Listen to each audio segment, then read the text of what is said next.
notre nom. Nous sommes redevables au peuple. Et nous voulons toujours aller vers le peuple.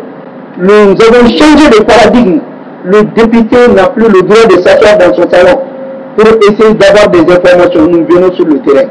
Et je tiens à vous dire ici qu'Inch'Allah, Madame la promotrice, le centre sera écouté par la commission du Conseil national de transition chargée des questions de la santé et du développement social.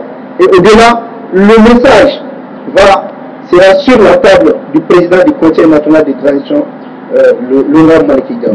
Donc c'est pour vous affirmer nos soutiens. Nous ne serons pas en marche, nous allons vous accompagner. Et voilà des actions à soutenir. Je le dis et je le répète, changeons notre façon de financement innovant. J'appelle ça un financement innovant, une autre manière d'apporter son aide à des citoyens, à des enfants pour leur bien-être. Donc je suis très ravi et je salue tout le monde. J'ai été un peu long, mais il le faut et ça vaut le coup.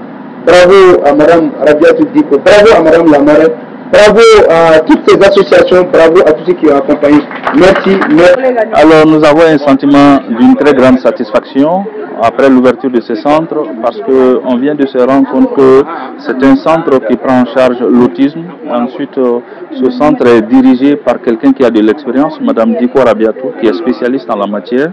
Venue du Canada, elle a décidé de venir accompagner les enfants autistes.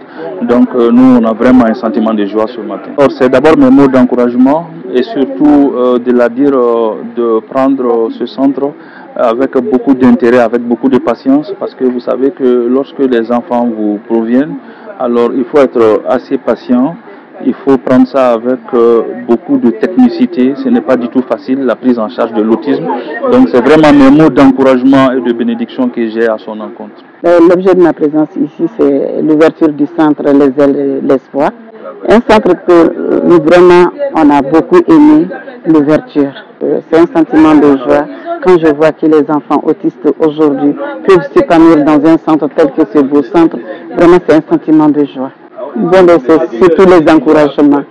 J'encourage d'abord le personnel et je félicite vraiment la promotrice du centre pour le travail qu'elle vient de faire.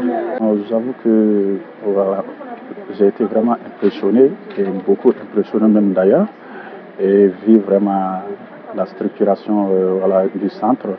Vraiment, voilà, on a été invité dans cette cérémonie.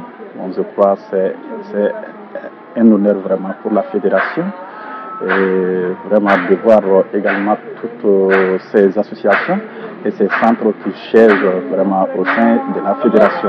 Ça a été quand même en tout cas une journée pleine vraiment en tout cas d'émotions, de sensations et puis voilà, beaucoup de compréhension sur beaucoup de choses.